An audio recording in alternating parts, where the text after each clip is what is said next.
question bête et puis quoi encore? Y a pas de question bête, on va t'expliquer ça. Que formuler pourquoi le garagiste en arrive à emmener sa voiture chez le garagiste. Je t'avais dit, laisse-moi 2 jours, je me repose un peu et je t'explique. J'ai déjà répondu il y a pas mal de temps, mais c'est vrai que j'avais pas autant d'abonnés. C'est bien de réexpliquer. Excusez-moi, je travaille encore en même temps. Tu vois, ma journée n'est pas finie. Et ils diront, ah, mais il fait des TikTok alors qu'il est en retard dans son travail. Eh ben non, on arrive à faire les deux. Deux solutions qui s'offrent à moi. Soit je dis par exemple à toute la ribambelle de clients là, non, je peux pas vous prendre, je pourrais vous prendre dans un mois parce que j'ai ma voiture à faire. C'est quelque chose de pas vraiment concevable. Les clients, ils vont aller ailleurs. Je trouve que je préfère répondre à la demande. Je fais à peu près 30-40 véhicules semaine.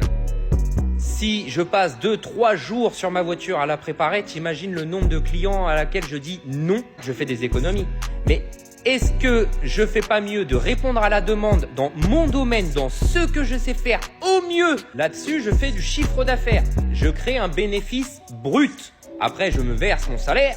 Et après, avec mon salaire, je vais chez le garagiste, qui n'est pas un garagiste, emmener réparer ma voiture. Donc lui, il va le faire pendant que moi, je continue à collecter un bénéfice. Plus de ça, je satisfais des clients et moi, je suis un garagiste. Donc, grâce à moi, il y a des gens, ils vont travailler avec leur voiture. Ça leur permet de gagner leur gagne-pain, vivre, manger, etc. Je l'ai emmené, c'est chez un préparateur.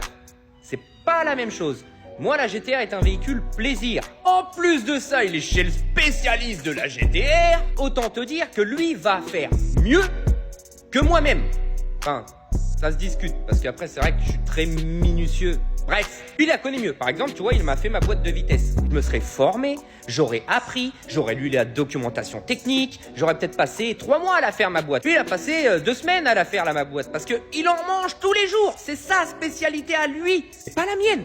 Moi, la mienne, c'est des distrits à chaîne là-dessus qui tombent en panne et qui s'allongent. C'est des embrayages sur un Jumpy. C'est des soufflets de cardan ou des boîtes de vitesse sur une C3. C'est 4 injecteurs sur une A4. Ça c'est ma spécialité à moi. Véhicule plaisir, j'en ai pas besoin pour aller travailler. Pour aller travailler, j'ai une RS6 et un SQ7 que j'ai remis en route, moi.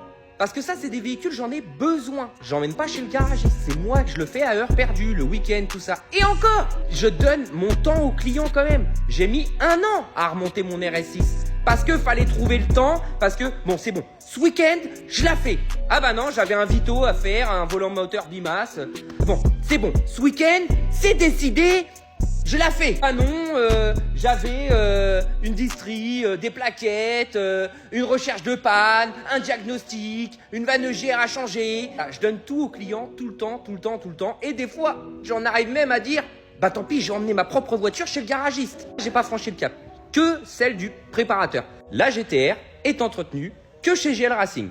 Je ne touche à rien hormis au vidange. Encore, souvent il a fait, puisque comme elle est chez lui, j'en profite pour la faire en avance, parce que des fois trouver une demi-heure, même ça c'est dur. Oh, désolé de l'explication, c'est long, mais c'est pas facile à comprendre pour tout le monde. Il y en a plein, même des confrères garagistes, ils emmèneraient jamais leur voiture ailleurs que chez eux. C'est pas dire non à ma clientèle. J'ai un volume de travail, je fais pas ça pour l'argent.